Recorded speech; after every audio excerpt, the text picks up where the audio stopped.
Picture this. You're standing over a hot stove, your mouth is literally watering for a delicious meal, and then you end up with homemade fried beef that's as tough as an old leather shoe. Or, oh, even worse, that heartbreaking moment when your sugary marinade just instantly scorches in the pan before the meat is even cooked through. Honestly, it's super frustrating, right? Especially when you're craving that perfect melt-in-your-mouth Thai street food vibe. If you're kind of a beginner in the kitchen, these are the exact little traps that make frying beef feel like a total gamble. But hey, don't sweat it. Today we are absolutely going to fix that. Welcome to This Explainer. I am so incredibly excited you're here, because today we're demystifying authentic, foolproof, Thai street-style fried beef. Our main goal? Making this recipe super easy to grasp, especially for beginners. We're going to dive deep into prepping your ingredients, the exact science behind a tenderizing marinade, and, this is huge, mastering your frying heat so your beef stays juicy and your oil doesn't just turn to smoke. By the end of this, you are going to have a complete step-by-step blueprint. So, here's our quick roadmap. First, choosing the perfect cut. Second, the tenderizing flavor marinade. Third, time and prep techniques. Fourth, mastering the frying heat. And finally, serving the perfect bite. Let's get right into it. Number 1. Choosing the perfect cut. For this batch, we're talking a solid 2 kilograms of beef. Now here is the absolute crucial requirement: fat. You can go with cuts like flank, hind leg, or sirloin, but it literally must have fat marbled throughout the meat. A super lean cut just won't give you that amazing tender fry.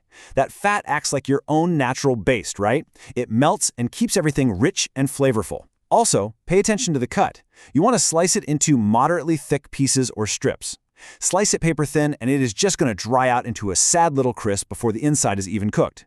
Moderately thick slices are the secret to getting a gorgeous crust on the outside while keeping that inside juicy and bouncy. Number 2. The tenderizing flavor marinade.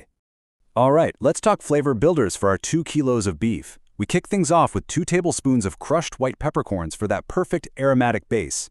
Then, to really build up that savory depth and umami, we're throwing in 5 to 6 tablespoons each of oyster sauce and green cap seasoning sauce. If you don't know it, green cap is this fantastic savory Thai sauce, kind of similar to soy sauce. Add in 2 tablespoons of fish sauce for a salty kick, 1.5 tablespoons of seasoned powder, beef or pork works fine, and 2 tablespoons of sugar to balance it all out. Finally, just 1 ladle of vegetable oil. That oil is strictly there to trap the moisture and lock those flavors in. Now, a quick pro tip for beginners. If you're eating this as a standalone snack rather than piling it on rice and want a slightly milder flavor, just dial those main sauces back to about 4 tablespoons each. Easy fix. Okay, wait, we aren't quite done with the marinade. This is where the magic happens. We're adding the tenderizers. These are your secret weapons. To chemically soften the meat, you need just a tiny bit of baking soda. Literally just 1/3 to 1/4 of a teaspoon. But listen to me on this one. Do not overdo the baking soda. If you get heavy-handed, your beef is going to taste bitter and astringent and totally ruin the dish. Just a pinch. Then combine that with 1 ladle of evaporated milk. The milk adds this beautifully mellow, soft texture. Working together, these two basically guarantee your beef won't put up a fight when you bite into it. Moving on to number 3, time and prep techniques. The workflow here is honestly super straightforward. Step 1, don't just gently toss this together. You really need to mix and massage the meat thoroughly with all that marinade. Get your hands in there and work those tenderizers deep into the beef fibers. Step 2, let the fridge do the heavy lifting. Chill it for 2 full hours. Step 3 is totally optional, but you can sun-dry the beef for 30 to 60 minutes. Sun-drying pulls out some of that surface moisture, which actually changes how it fries up later. But hey, if you want to skip the sun and just fry it straight out of the fridge, that is 100% fine too. Let's be real for a second though. Sometimes you just do not have 2 hours to sit around waiting for beef to marinate. If you're a beginner or just super hungry and pressed for time, there's a really great shortcut. Grab a meat mallet, take out a little daily frustration, and physically pound the beef. This breaks down the muscle fibers manually. After that, you only need to marinate it for 30 quick minutes before it hits the pan. It's a brilliant little hack that still gets you a super tender bite minus the long wait. Number 4, and this is absolutely crucial, mastering the frying heat. I need you to literally sear this golden rule right into your memory. Sugary marinade plus high heat equals burned bitter oil. Because our beautiful marinade is packed with sugar, oyster sauce, and sweet evaporated milk, blasting it with high heat will just instantly caramelize and torch those sugars. Your oil will turn pitch black, the outside of your meat will be completely scorched, and the inside, still raw and chewy. Yeah, no thanks. We have to avoid this at all costs. So how do we dodge the dreaded burn? Well, it actually depends on how you prepped it. If you're doing a fresh fry, which means taking that wet, marinated beef directly out of the fridge, you must use strictly low heat. We're talking a very slow, patient fry here. But if you took the time to sun-dry your beef first, you can actually safely bump the stove up to medium heat. Why?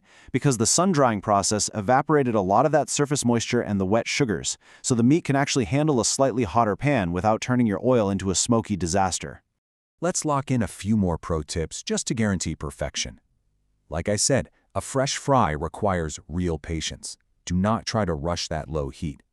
If you hit cold beef with high heat, the muscle fibers literally go into shock and violently contract. It'll shrink, tighten up, squeeze out all those delicious juices, and leave you chewing on a tiny piece of rubber.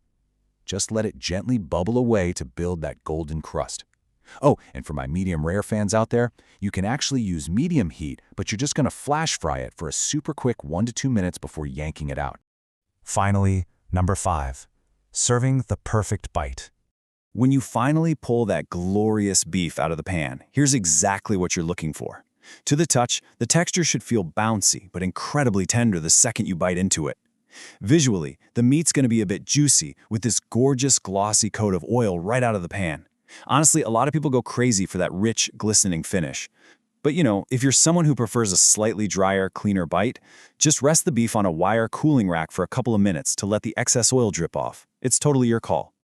To really, truly appreciate this masterpiece, we got to talk about the pairing. As the saying goes, eating this with hot, sticky rice is truly the ultimate experience.